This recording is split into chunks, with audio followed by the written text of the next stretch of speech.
हाँ जी, कैसे हैं आप लोग?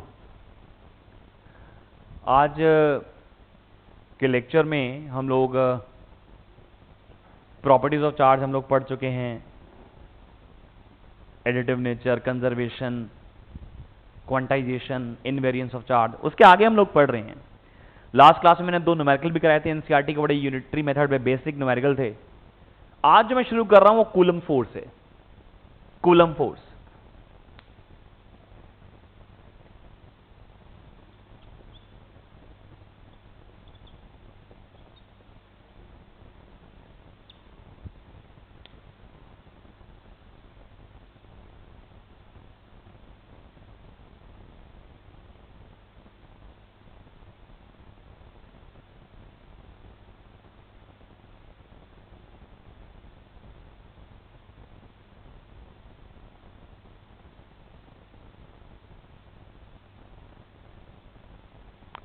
हाँ जी सर, कूलम्स लॉ दो चार्जेस के बीच के फोर्स को डील करता है। मान लो तुम्हारे पास 2 चार्जेस हैं, एक चार्ज है Q1, एक चार्ज है Q2। Q2 समझ रहे हो तुम लोग? फील आ रही है? Q2 तो 2 चार्जेस हैं Q1 और Q2 और इनके बीच का डिस्टेंस है मान लीजिए R। अब इसके बीच में अट्रैक्शन होगी या रिपल्शन? सब कुछ भी हो सकता है। अगर सेम नेचर होगा तो रिपल्शन होगी, अगर अपोजिट नेचर होगा तो सेम नेचर होगा तो रिपल्शन होगी, और अपोजिट नेचर होगा तो अट्रैक्शन होगी। लेकिन उसका मैग्नीट्यूड कितना होगा ये इस बात पर निर्भर करता है कि इन दोनों चार्जेस का प्रोडक्ट कितना है। ये जो मैं प्रोपोर्शनैलिटी आपको बता रहा हूं, ये प्रोपोर्शनैलिटी हमें दी कैवेंडिश ने। Cavendish gives the concept of proportionality. उन्होंने कहा कि इनके बीच का फोर्स ऑफ अट्रैक्शन या रिपल्शन डिपेंड करता है directly on the product of their charges Q1 Q2 के ऊपर। इनके प्रोडक्ट जितने ज्यादा होंगे उतना ज्यादा इनके बीच में फोर्स होगा। यानी कि अगर 2 कूलम और 3 कूलम के एक पेयर है और एक 4 कूलम और 5 कूलम का एक पेयर है तो इनका प्रोडक्ट होता है 6, इसका प्रोडक्ट होता है 20। इनके बीच में रिपल्शन क्यों बोला? बिकॉज़ दोनों क्या है? सेम नेचर के। इनका रिपल्शन ज्यादा होगा, इसमें रिपल्शन कम होगा। ये कैवेंडिश ने दिया, मैंने नाम बताया इसलिए बिकॉज़ आजकल एमसीक्यू आ रहा है। कहीं मिल गया कि साहब ये प्रोपोर्शनैलिटी जो कूलम ने दी थी वो कहां से आई, तो साहब कैवेंडिश ने दी। कैवेंडिश सी से शुरू होता है, सी मतलब you can see F proportional to Q1 Q2 and it is inversely proportional to R square as it follows inverse square law। 3 शब्द बोले मैंने, inverse मतलब inversely, square मतलब 2, law of the distance। तो अगर मैं इन दोनों प्रोपोर्शनैलिटी को कंबाइन कर देता हूं तो मेरे पास आता है mod Q1 Q2 divide by R square. ये प्रोपोर्शनैलिटी आप लोगों को बिल्कुल वैसी लग सकती है जो कि ग्रेविटेशन में थी। भाई ये वही है, 2 masses m1 m2 separated by distance r, इनके बीच का force F proportional to m1 m2 inverse proportional to r square, combine किया F proportional to m1 m2 by r square. सब बिल्कुल सेम है सर। यहां भी कैवेंडिश है, यहां भी कैवेंडिश है, तो बातें तो सेम ही होगी। यहां हमने कंबाइन कर दिया इनको ऑन कंबाइनिंग कि फोर्स की वैल्यू ये होती है F proportional to Q1 Q2 by R square, और यहां होता है F proportional to M1 M2 by R square. और आप लोगों को यहां को तो नहीं पता, लेकिन यहां तो पता है, यहां प्रोपोर्शनैलिटी लगती है G M1 M2 by R square, where G is what? It is called as universal gravitational constant। universal gravitational constant। और इस ग्रेविटेशनल कांस्टेंट की मुझे ध्यान है, आपको वैल्यू याद होगी 6.67 10 to the power -11 newton metre square पर किलोग्राम स्क्वायर। ये हमारी वैल्यू है यूनिवर्सल ग्रेविटेशनल कांस्टेंट की। बट सवाल जो सबसे महत्वपूर्ण है वो ये कि सर ये यूनिवर्सल क्यों है और इस यूनिवर्सल का मतलब क्या है। हम लोग यहां प्रोपोर्शनलिटी की बात करते हैं पहले, फिर उस यूनिवर्सल पे जाएंगे। मान लीजिए हम बात कर रहे हैं दो चार्जेस के बीच में लगने वाले फोर्स की, वो F है proportional to Q1 Q2 inversely proportional to R square. Combine किया, ये आया। जैसे वहां प्रोपोर्शनलिटी कांस्टेंट लगाना था, यहां पे भी प्रोपोर्शनलिटी कांस्टेंट आएगा। अब कांस्टेंट आएगा K, Q1 Q2 by R square. मैं बार बार चार्जेस के ऊपर मॉड लगा रहा हूं। आप देख रहे हो मैंने यहां पे चार्जेस जो लिखे हैं, यहां पे मॉड लगाया है। मॉड लगाने का मेरा सिर्फ एक ही कारण है कि मैं समझ सकूं कि जब भी मैं दो चार्जेस के बीच का फोर्स कैलकुलेट करूं, मैं उनके नेगेटिव साइन को कंसीडर ना करूं। जैसे मान लो यहां पे 2 कूलम है, यहां पे -3 कूलम है, तो जब मैं यहां वैल्यू सब्स्टिट्यूट करूं तो -3 ना लिखूं, सिर्फ 3 लिखूं, बिकॉज फोर्स की वैल्यू कभी नेगेटिव नहीं होती। हां, यह बात अलग है कि अगर फोर्स नेगेटिव होता है तो वो अट्रैक्टिव, और फोर्स पॉजिटिव होता है तो रिपल्सिव। वो साइन कन्वेंशन है। एनसीईआरटी ने भी एक न्यूमेरिकल में ऐसी बात एक जगह करी है, लेकिन हमारे लिए यहां पे मॉड सिर्फ इतना है कि सब यहां पे नेगेटिव साइन का इस्तेमाल मत करना, जो भी है पॉजिटिव ले लो, नेगेटिव साइन छोड़ देंगे। तो मैं अगले स्टेप में क्या करता हूं, ये मॉड ही हटा देता हूं और F को लिख देता हूं K Q1 Q2 by R square. But at the back of the mind हमेशा याद रखना कि साहब नेगेटिव साइन नहीं लेना। मैं चाहूंगा जब आप मेरा लेक्चर देखें और पहली मर्तबा इस लेक्चर को देखें, जैसे मैंने आपको पिछले लेक्चर में भी कहा था, आप पहली बार तो इस लेक्चर को जब देखेंगे तो अकेले कमरे में बैठ के देखें, और जो मैं बोलूं मेरे साथ साथ बड़बड़ाते रहना। हो सकता है तुम्हारे माँ बाप को लगे कि यार इसके अंदर माता तो नहीं आ गई, वैसे नवरात्रे चले गए, कहीं माता तो नहीं रह गई इसके अंदर। लेकिन कोई नहीं, आप बोलते रहोगे ना, आप इंटरेक्टिव रहोगे क्लास में। वापस चल रहा हूं, F की वैल्यू कितनी आ गई, K Q1 Q2 by R square. और यहां पे K क्या है, यहां पे K है proportionality constant, or you can say Coulomb's constant, or you can say this to be a force constant, but this is not a universal constant. The value of this K is different for different medium, but the value of this G is same for all the mediums. That is why this is called as universal and this is not called as universal. इस G की value 6.67 10 की power -11, इसकी value हर medium के लिए same होगी। आप दो masses के बीच में हवा है, पानी है, सोडा है, बंटा है, शराब है, इनकी वैल्यू ये ही रहेगी। अब इमेजिन कीजिए दो मासेस हैं, उनके बीच में पहले एयर थी। मासेस की वैल्यू पता है, आर पता है, जी तो में पता है, एयर के लिए भी यही होगा। और आपने उनकी वैल्यू सब्स्टिट्यूट करी, आंसर आ गया आपका कुछ, let suppose x amount of इतना न्यूटन। आपने हवा की जगह में पानी डाल दिया, तो पानी डाला तो जी की वैल्यू तो चेंज नहीं हुई, because the value of G is same for all the medium in the universe. सबके लिए सेम है। तो हवा थी तो भी जी ये था, पानी थी तो भी जी ये था, लिम्का डाल दी, सोडा, बंटा, शराब, कुछ भी डाल दिया, जी का वैल्यू ये रहा। M1 M2 सेम है, R सेम है, तो फोर्स चेंज नहीं होगा। दिस इज द कॉन्सेप्ट कि sir when the medium between two masses changes.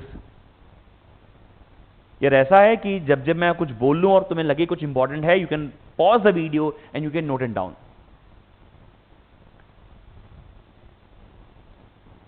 तो मैं कह रहा हूं कि when we change the medium in between two masses, there's no change in the force, because the value of G is same for all the material.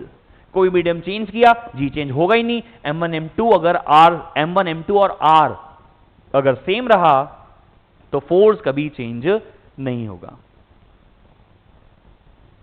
मतलब मैं ये कह सकता हूं that the value of force between two masses does not depend upon the change of medium between two masses. When medium in between two masses changes, force remains same. मतलब मैं gravitational force, you people know this is called as gravitational force, masses के बीच में लगने वाला force gravitational force होता है। तो जो ग्रेविटेशनल फोर्स है वो मीडियम इंडिपेंडेंट होता है, इट इज मीडियम इंडिपेंडेंट। ये मीडियम के ऊपर डिपेंड नहीं करता, इट इज मीडियम इंडिपेंडेंट। ये मीडियम के ऊपर डिपेंड नहीं करता। जबकि यहां देखें तो ये के हर मीडियम के लिए अलग होता है, और जब हर मीडियम के लिए के अलग होता है और दो चार्जेस के बीच का मीडियम चेंज हुआ तो मीडियम चेंज हुआ, के चेंज हुआ, के चेंज हुआ, एफ चेंज हुआ, यानी force between two charges changes when medium changes, यानी मैं इसको बोल देता हूं it is medium dependent law. क्यों? बिकॉज सर इसका जो k है, जिसको हम लोग प्रोपोर्शनलिटी कांस्टेंट, कूलम्स कांस्टेंट या फोर्स कांस्टेंट बोलते हैं, वो यूनिवर्सल नहीं होता। अलग अलग मीडियम के लिए अलग अलग k, अलग अलग k तो अलग अलग f, तो फोर्स अलग अलग होता है।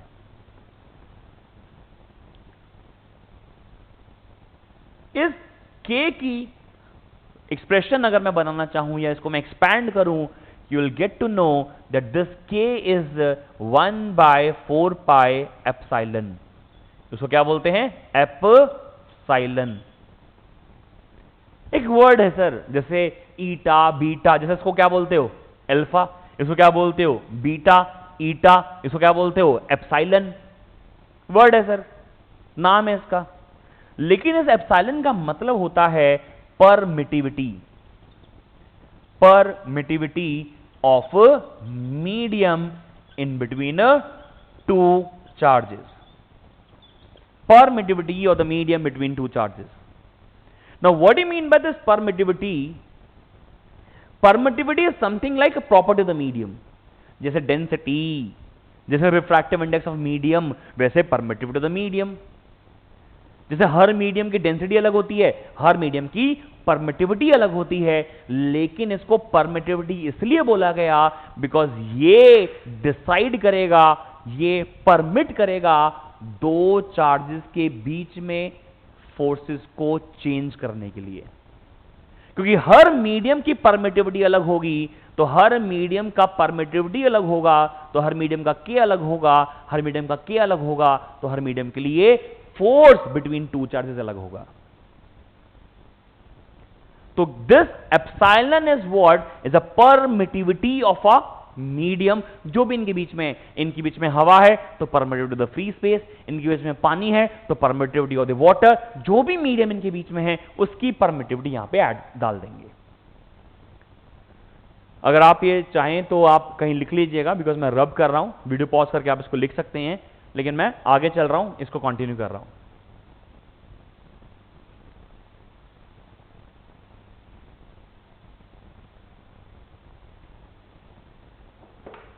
Let's go one by one now. Let's suppose दो चार्जेस एयर में हैं, तो जब दो चार्जेस एयर में हैं, मैं यहां लिख देता हूं when two charges are in air. अच्छा, एक चीज और समझते हैं यहां पे,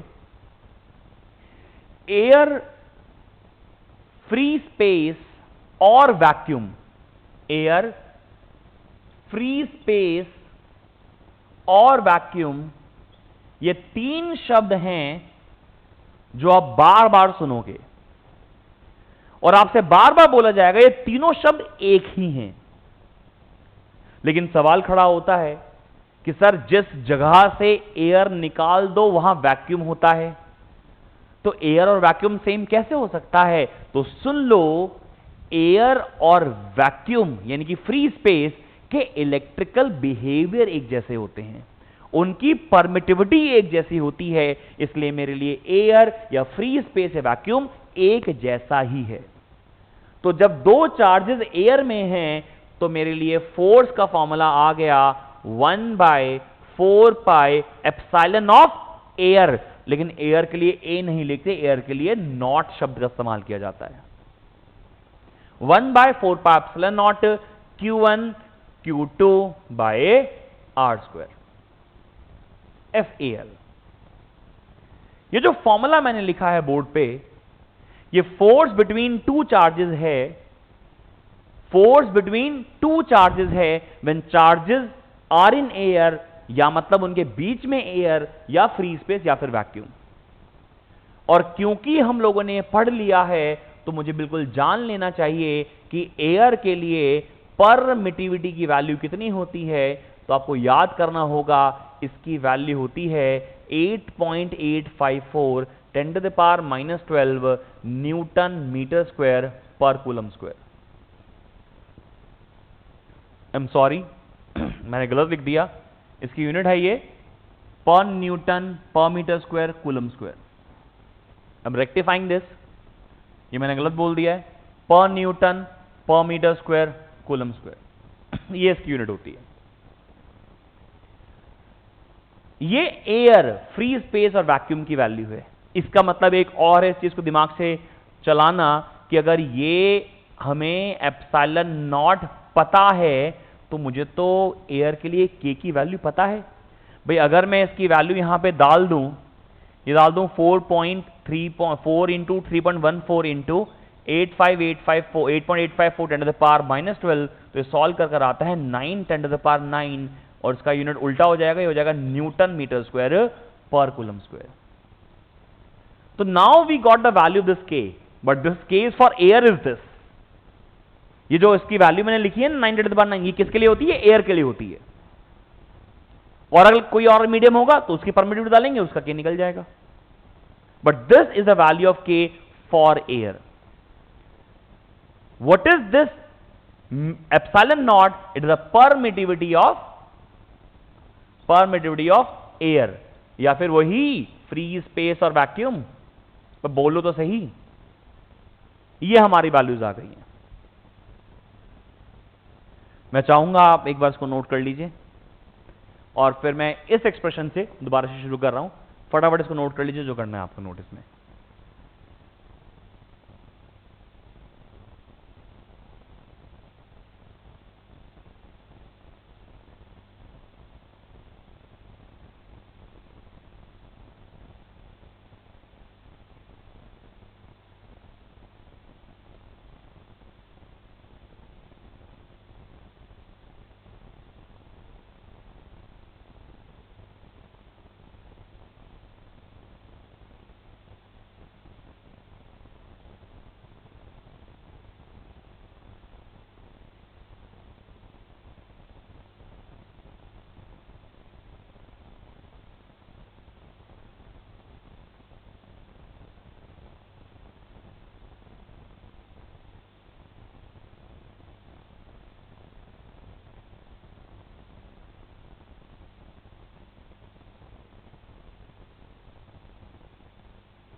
हेलो हेलो, हाँ जी। तो जब दो चार्जेस फ्री स्पेस में एयर वैक्यूम में है तो ये फॉर्मूला है, उसके लिए परमिटिविटी की ये वैल्यू हो गई, की ये वैल्यू हो गई। अच्छा, मैं एक बार थोड़ा यूनिट के बारे में भी आप लोगों को बता दूं। जैसे F इज इक्वल टू के Q1 Q2 by R square है, तो K का फॉर्मूला बन गया बेटा F R square divided by Q1 Q2। ये है न्यूटन, ये है मीटर स्क्वायर और ये है कूलम स्क्वायर। तो K की यूनिट तो तुम्हें दिखाई दे रही है, न्यूटन मीटर स्क्वायर पर कूलम स्क्वायर। और क्योंकि K का फॉर्मूला है 1/4 पाई एप्सिलॉन, इसको इधर ले जा। एप्सिलॉन का फॉर्मूला क्या बन गया? 1/4 पाई एफ। 1 की कोई यूनिट नहीं है, 4 पाई की कोई यूनिट नहीं है, I am sorry this is K। तो जो K है वो ऊपर चला जाएगा, तो उसकी यूनिट क्या बन जाएगी? पर न्यूटन पर मीटर स्क्वायर कूलम स्क्वायर। तो ये थोड़ा सा मैंने वैसे बता दिया आप लोगों को, यूनिट का तो वैसे भी आपको ज्ञान होना चाहिए। तो इसकी यूनिट ये है बेटा, और इसकी यूनिट ये है। तो मैं एक्सप्रेशन पे वापस आ जाता हूं। तो जब दो चार्जेस एयर में है तो वो फॉर्मूला है। अभी हम क्या करते हैं, दो चार्जेस को मीडियम में डाल देते हैं, और या कोई दूसरा मीडियम इनकी वजह डाल देते हैं। तो मैं यहां लिखता हूं when two charges are in medium. अब वो मीडियम कुछ भी हो सकता है ना, पानी, अल्कोहल, एल्डिहाइड, ईथर, कुछ भी हो सकता है। तो फॉर्मूला क्या बनेगा, एफ मीडियम, बिकॉज पहले एयर था तो एफ एयर लिख दिया, अभी मीडियम है तो एफ मीडियम लिख दिया।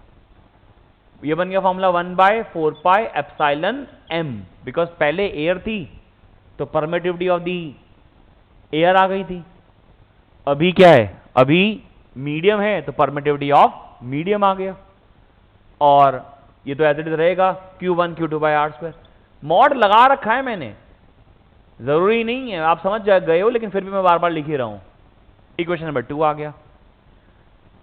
तो ये फॉर्मूला बन गया तब जब दो चार्जेस के बीच में एयर है, और ये फॉर्मूला बन गया तब जब दो चार्जेस के बीच में कोई मीडियम है। अब हम इन दोनों को डिवाइड कर देते हैं। तो मैं लिख रहा हूं यहां पे डिवाइडिंग 1/2। हम लोग एक को डिवाइड कर देते हैं 2 से, तो देखो क्या बनेगा, ये बनेगा F air divide by F medium. ध्यान दीजिए, अगर मैं डिवाइड करूंगा तो ये जो पूरा सेक्शन है, ये पूरे इस सेक्शन से आप देख रहे हो कैंसिल आउट हो जाएगा, और 1/4 वाला सेक्शन जो है वो 1/4 से कैंसिल आउट हो जाएगा। तो ऊपर बचेगा सिर्फ 1/ε0, और यहां बचेगा 1/ε m, यानी ये बन जाता है बच्चे εm डिवाइड बाय ε0। अब εm जो है वो है परमिटिविटी ऑफ द मीडियम, और ε0 जो है वो है permittivity of the free space. मैं आपको एक एग्जांपल देता हूं, आपको बहुत क्लियरली समझ में आएगा। Density of any medium with respect to density of water at 4 degree Celsius. आपको 11th क्लास में पढ़ाया गया होगा कि डेंसिटी पानी की 4 डिग्री सेल्सियस पे क्यों लेनी है, because density of a water is maximum at 4 degree Celsius. तो ये रो एम यानी density of a medium with respect to density of the water, मतलब आप रेफर कर रहे हो, you are relating the density of the medium with respect to the density of the water. That is why this is named as relative density. आप समझो, जब भी आप एक फिजिकल क्वांटिटी को दूसरे सेम फिजिकल क्वांटिटी के रेफरेंस से रिलेट करते हो तो उसका नाम बन जाता है रिलेटिव डेंसिटी। इसी तरीके से आपने यहां पे permittivity of the medium to the permittivity of the free space किया है। यहां पे रेफरेंस पानी था और यहां पे रेफरेंस एयर है, कोई नहीं, क्योंकि रेफरेंस एयर और वाटर दोनों में से कोई भी हो सकता है, वो अलग अलग फ्रेम है। ये डेंसिटी की बात कर रहे हैं, परमिटिविटी की बात कर रहे हैं। तो जैसे density of the medium to the density of the water relative density होता है, उसी तरीके से permittivity of the medium to the permittivity of the air relative permittivity होता है। क्या वर्ड यूज कर रहा हूं, रिलेटिव परमिटिविटी होता है, रिलेटिव परमिटिविटी। अब रिलेटिव परमिटिविटी का एक और नाम है, इसका नाम है के, नहीं एजेंट के नहीं, सिंपल के, और के जो है वो है dielectric constant. Dielectric constant, dielectric constant और रिलेटिव परमिटिविटी एक ही नाम है। कमर्शियली जब भी आप किसी मीडियम की बात करते हो तो आप रिलेटिव परमिटिविटी की जगह के शब्द का यूज करते हो, रिलेटिव परमिटिविटी की जगह आप डाइलेक्ट्रिक कांस्टेंट ऑफ मीडियम ज्यादा बोलते हो कमर्शियली। अगर आपको एग्जाम में कभी रिलेटिव परमिटिविटी की डेफिनेशन पूछे तो रिलेटिव परमिटिविटी को आप डिफाइन कैसे करोगे, आप बोलोगे that the relative permittivity is defined as ratio of permittivity of the medium to the permittivity of the air और फ्री स्पेस और वैक्यूम। और जब भी आपको डाइलेक्ट्रिक कांस्टेंट को डिफाइन करना होगा, आप हमेशा इसके फोर्सेस के रेशियो में डिफाइन करोगे। तो dielectric constant of a medium, ध्यान से सुनना डेफिनेशन को, मैं 3 बार बोलूंगा इसको। Dielectric constant of a medium is defined as ratio of force between two charges when air is in between, to the force between two charges when that medium is in between for which we are calculating the dielectric constant. समझ में कम आया? दोबारा सुनो.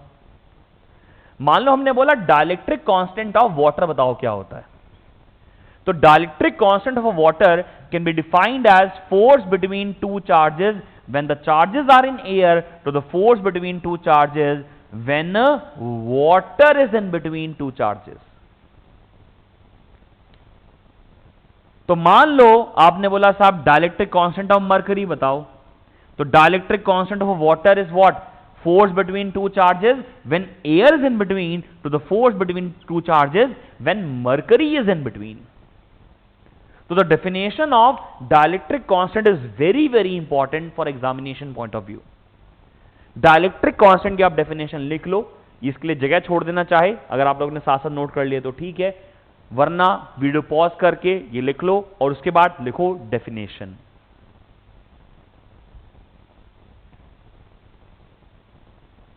तो मैं dielectric constant की definition लिखवा रहा हूं. डाइलेक्ट्रिक कांस्टेंट, अच्छा आप लोग हमेशा ध्यान रखना, मतलब जब भी आप थ्योरी में लिख रहे हो ऐसे तो ऐसे मार्क कर लेना कि रिलेटिव परमिटिविटी आएगा तो ऐसे बताना है और डाइलेक्ट्रिक कांस्टेंट आएगा तो आपको ऐसे बताना है. तो मैं लिखवा रहा हूं dielectric constant of a medium can be defined as dielectric constant of a medium can be defined as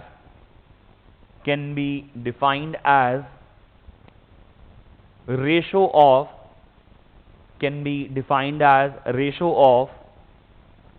can be defined as the ratio of force between two charges, ratio of force between two charges defined as the ratio of force between two charges when air is in between two charges, when air is in between two charges, when air is in between two charges, to the force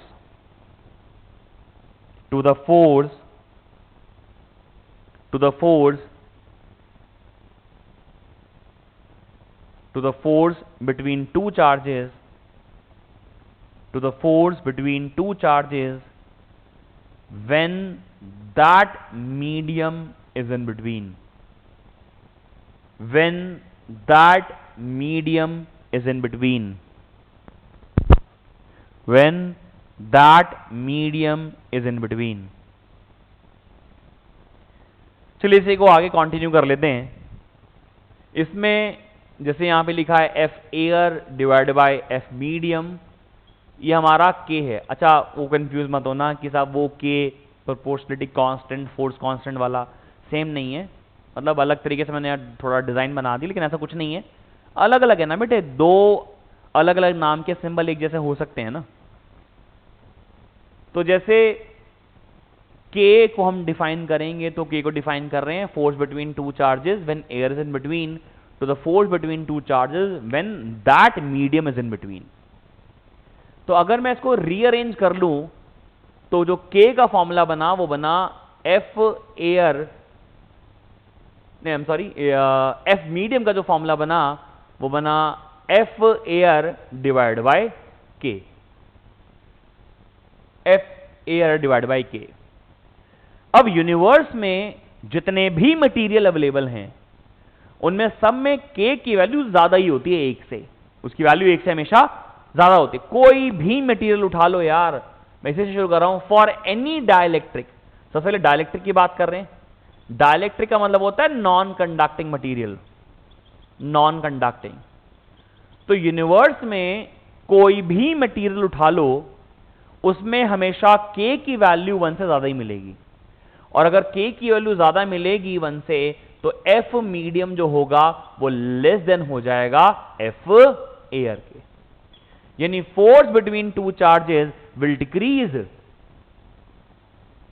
जो force let's suppose 50 Newton का था और उसके बीच में कोई dielectric डाल दिया, dielectric का मतलब होता है नॉन कंडक्टिंग मटेरियल, जैसे माइका होता है, आपने ट्राइबोइलेक्ट्रिक सीरीज में नाम सुना होगा इसका. तो जैसे माइका डालेंगे तो फोर्स क्या करेगा? डिक्रीज करेगा. तो मैं यहां लिख देता हूं force between charges decreases, force between charges decreases. दूसरा मैं एग्जांपल ले लेता हूं पानी का, फॉर वाटर। पानी के लिए K की वैल्यू होती है बेटे 81, is a very huge value. पानी के लिए K की वैल्यू होती है 81। तो जब K की वैल्यू होती है 81, तो force between two charges when in water will become 1/81 times force between two charges when in air. जैसे मान लो दो चार्जेस हैं और उनके बीच का जो फोर्स है वो 100 न्यूटन है, और पानी डाल देंगे तो फोर्स कितना हो जाएगा, 100 divide by 81, 100 divide by 81 Newton.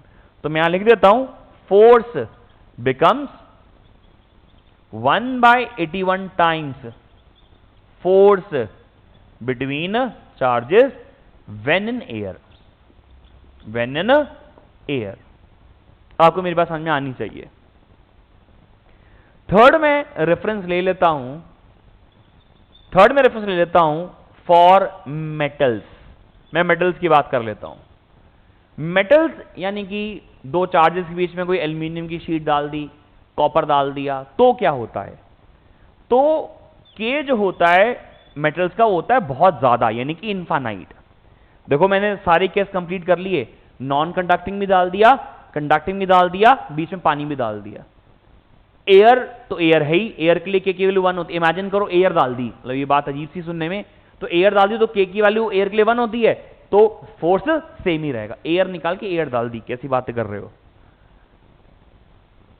तो K की वैल्यू मान लो इंफिनिटी है मेटल्स के लिए, तो force between two charges when metals are there between becomes 0। तो फोर्स की वैल्यू कितनी हो जाती है, 0 हो जाती है।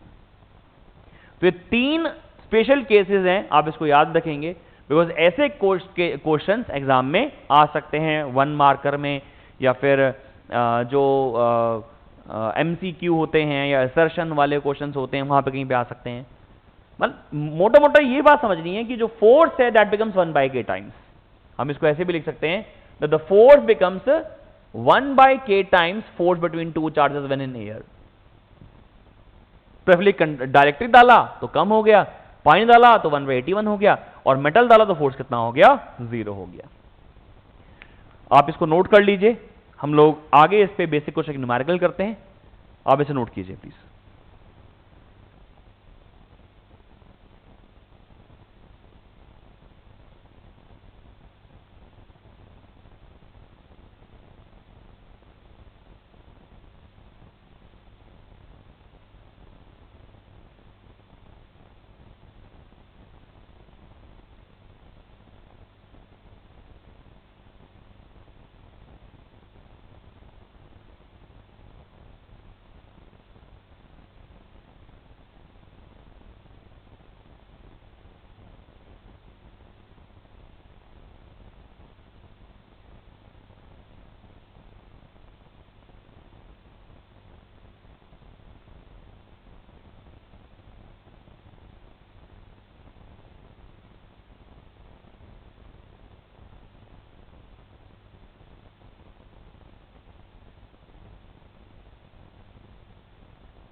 यहां से एक बड़ा फेमस क्वेश्चन निकलता है, इसी कॉन्सेप्ट से एक बड़ा फेमस सा क्वेश्चन निकलता है कि जो डाइलेक्ट्रिक कांस्टेंट है वाटर का, ये इतना ज्यादा है तो इसकी कोई सिग्निफिकेंस है क्या? The value of dielectric constant for a water is quite high, 81 होता है, काफी ज्यादा वैल्यू है ये, तो उसकी क्या कोई सिग्निफिकेंस है? तो आमतौर पे किसी से पूछो तो क्या कहता है उसकी सिग्निफिकेंस, अगर होता तो होता है, ऐसा नहीं है, होता तो होता वाली बात नहीं है फिजिक्स। हर चीज का होने का कुछ कारण होता है। पानी के लिए डाइलेक्ट्रिक कांस्टेंट की वैल्यू 81 होना एक फैक्टर को सिग्निफाई करती है। पानी का डाइलेक्ट्रिक कांस्टेंट ज्यादा होना उसको यूनिवर्सल सॉल्वेंट बना देता है। यूनिवर्सल सॉल्वेंट वो जो अधिकतर चीजों को अपने अंदर घोल ले, यूनिवर्सल सॉल्वेंट। मान लीजिए कि आपने पानी में नमक डाला, आप सबको रिएक्शन मालूम ही होगी, ये NOH, NaOH और HCl बनेगा। लेकिन मैं इस रिएक्शन को आपके साथ डिस्कस करना चाहता हूं। मैं पहले तो क्वेश्चन लिख देता हूं यहां पे। क्वेश्चन ये है कि व्हाट इज दी, आप भी नोट कर लीजिए इसको, what is the relevance of larger value of dielectric constant, larger value of dielectric constant K is equals to 81 for water। कि साहब इसकी वैल्यू बड़ी ज्यादा है तो उसका कोई एडवांटेज है क्या? तो सुनिए, जब आप पानी में नमक को डालते हो तो वैसे ये बेसिक केमिस्ट्री आप लोगों ने पढ़ी होगी, क्लोरीन एक इलेक्ट्रोनेगेटिव है, तो शेयर्ड पेड इलेक्ट्रॉन को खींचेगा तो यहां पे पार्शियल नेगेटिव, यहां पे प्लस, यहां पे माइनस, यहां पे माइनस, यहां पे प्लस आएगा। अब एक्चुअल में ये दो चार्जेस का पेयर है, प्लस और माइनस, और अभी हमने देखा कि इनके बीच में अट्रैक्शन होगा, और वो अट्रैक्शन को वीक करने वाला पानी है। इमेजिन कीजिए नमक ऐसे है, पानी में जब नमक डाला गया तो ये पानी एक्चुअली इसके बीच में आ गया, और जब पानी इसके बीच में आया तो उसने Na और Cl के बॉन्ड को वीक कर दिया, because force between two charges when they are in a water becomes 1/81 times force between two charges when in air। तो मान लो इनके बीच में पहले 100 न्यूटन का फोर्स था NaCl के बीच में, तो उसकी वैल्यू 100 से घटकर, और ये बहुत ज्यादा डिक्रीमेंट है, 100/81 हो गई, तो इनके बीच की जो अट्रैक्शन है वो वीक पड़ गई, यानी NaCl को तोड़ना बहुत आसान हो गया, और उस वजह से ये Na प्लस OH माइनस के साथ और HCl माइनस के साथ जाके NaOH और HCl बना सकता है। पानी का डाइलेक्ट्रिक कांस्टेंट अगर 81 ना होके सिर्फ 8 होता तो ये Na और Cl के बीच के फोर्सेस को 1/8 टाइम रिड्यूस करता। हो सकता है उस टाइम Na और Cl अलग ही ना हो पाते और NaOH के साथ और HCl के साथ जा ही नहीं पाता, क्योंकि इसका K ज्यादा है, ये दो चार्जेस के बीच के फोर्सेस को इफेक्टिवली तोड़ देगा, इनके बीच के अट्रैक्शन को बहुत वीक कर देगा, तभी तो ये दो चार्जेस टूट के NaOH के साथ और HCl के साथ कंबाइन होके NaOH और HCl बना लेंगे। तो आप आंसर लिख सकते हैं कि what is the relevance of larger value of dielectric constant that is K equal to 81 for water is, तो मैं इसका आंसर लिख देता हूं, it makes water a universal solvent. It makes water a universal solvent. बाकी जो मैंने यहां पे थ्योरी आपको समझाई है, आप वो एक एग्जाम्पल के तौर पे थ्योरेटिकली एक्सप्लेन कर सकते हो, यह आपका होमवर्क है, बाकी आप इसको नोट कर लीजिए।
तो अगला जो क्वेश्चन आ रहा है जो आपको नोट करना है वो है plot a graph between F and 1/r²। r is a distance between two charges, आप लिख भी सकते हैं। F is a force between two charges. अब एक्चुअली अंडरस्टूड वेरिएबल्स हैं लिखना चाहे तो आप लिख सकते हैं एफ फोर्स है और आर जो है वो डिस्टेंस बिटवीन टू चार्जेस है। तो plot a graph between F and 1/r² for a pair 1 microcoulomb, 2 microcoulomb and 2 microcoulomb and -3 microcoulomb. देखो ये तो श्योर है कि इनके बीच में रिपल्शन है और इनके बीच में अट्रैक्शन है, लेकिन हम लोग एक कॉन्सेप्ट आज यहां से डेवलप करके उठेंगे कि जब भी कभी आपको ग्राफ की बात या ग्राफ का क्वेश्चन सुनाई दे, 99.99% केस में आप उस ग्राफ की स्लोप निकालेंगे, आप उसकी स्लोप कैलकुलेट करेंगे। जैसे कि मान लीजिए आपने बोला साहब ये मैं ग्राफ बनाना चाहता हूं, ये f और ये 1/r² का ग्राफ है। जब ये f और 1/r² का ग्राफ है तो अगर मैं इसकी स्लोप निकाल लूंगा, स्लोप का मतलब होता है y एक्सिस अपॉन में x एक्सिस निकालना। ये जनरल इंटरप्रिटेशन है सर, स्लोप जब भी निकालने के लिए बोले यानी y एक्सिस अपॉन में x एक्सिस निकाल देना। ये आ गया f, x आ गया 1 में r², यानी आ गया ये fr², यानी स्लोप जो है वो क्या देगा, स्लोप देगा fr²। अब मुझे ना कूलम्स लॉ पता है। कूलम्स लॉ ये कहता है कि F is equals to k q1 q2/r² है, यानी fr² proportional to q1 q2 है। अब मैंने ये कैसे लिखा देखो भाई, fr² k q1 q2 है, k कांस्टेंट है, यानी fr² क्या आ गया, q1 q2 के प्रोपोर्शनल आ गया। लेकिन fr² कौन है, fr² तो स्लोप है, यानी स्लोप किसके बराबर आ गई, स्लोप बराबर आ गई q1 q2 के। इक्वल नहीं लिखता, प्रोपोर्शनलिटी लिखता हूं, ठीक है ना। स्लोप प्रोपोर्शनल आ गई q1 q2 के, यानी जिसका प्रोडक्ट ऑफ चार्ज ज्यादा हो उसका स्लोप ज्यादा कर देना, जिसका प्रोडक्ट कम हो उसका स्लोप कम कर देना। अच्छा ये बात भी समझ में आती है कि साहब इनका प्रोडक्ट होगा 2 माइक्रो छोड़ दो, सिर्फ जो इनिशियल वेरिएबल्स हैं उन्हें पकड़ो, 1 into 2 और 2 into 3, तो ये 6 है और ये 2 है, तो इसकी स्लोप ज्यादा होगी, इसकी स्लोप कम होगी। अब जब मैं इसका ग्राफ ड्रॉ करूंगा, ये ग्राफ है, यहां पे f है, यहां पे 1/r² है, ये f है यहां पे। तो जब मैं ग्राफ ड्रॉ करूंगा तो ऊपर वाले क्वाड्रेंट में लेट्स सपोज मैं रिपल्शन ड्रॉ कर रहा हूं, तो मैंने एक ग्राफ बना दिया ऐसे और एक ग्राफ बना दिया मैंने ऐसे। अब एक एक करके समझना क्या किस तरीके से मैंने ग्राफ बनाया है। ये एंगल θ1 ले लिया और ये एंगल θ2 ले लिया। आपको साफ दिखाई दे रहा है इन दोनों में से कौन सा बड़ा एंगल है, साफ दिखाई दे रहा है θ2 एंगल ज्यादा है। जिसका एंगल ज्यादा उसकी स्लोप ज्यादा, जिसका एंगल कम उसकी स्लोप कम। तो ये क्या हो गया, हाई स्लोप, और ये क्या आ गया, लेस स्लोप। इसका मतलब हमारे लिए ये पेयर 1 माइक्रोकूलम और 2 माइक्रोकूलम का है, और ये वाला जो पेयर है वो 2 माइक्रोकूलम और -3 माइक्रोकूलम का है। इनके बीच में हो रही है यहां पे रिपल्शन और इनके बीच में हो रही है यहां पे अट्रैक्शन। तो ये ग्राफ हमें बताना था, ये ग्राफ हमने प्लॉट कर दिया है। अगर आप लोगों को किसी को लगता हो कि साहब अट्रैक्शन ऊपर बनानी है, बना दो, रिपल्शन नीचे बना देना, समझते हो। लेकिन बनाना फर्स्ट और फोर्थ क्वाड्रेंट में ही, बिकॉज ऊपर अट्रैक्शन तो नीचे रिपल्शन, ऊपर रिपल्शन तो नीचे अट्रैक्शन। तो ये बेसिक है, ये ग्राफ है। आप देख रहे हो यहां पे θ1 कम था तो यहां लेस स्लोप लिख दिया, θ2 ज्यादा है तो यहां पे हाई स्लोप लिख दिया। आप इसको नोट कर लीजिए। आज की क्लास में हम इतना ही कर रहे हैं। आपको जो भी असाइनमेंट दिया जाएगा आप उसको स्टडी किया करें, और जो भी सपोर्ट मटेरियल होगा वो आप अपने असाइनमेंट या अनाउंसमेंट वाले सेक्शन में चेक करते रहें। जो भी सपोर्ट मटेरियल या कंटेंट आएगा आप उसको साथ साथ फॉलो करते रहें। अगली क्लास में हम यहीं से कूलम्स के न्यूमेरिकल करेंगे। तब तक के लिए ये रिवाइज करते रहें। Thank you so much.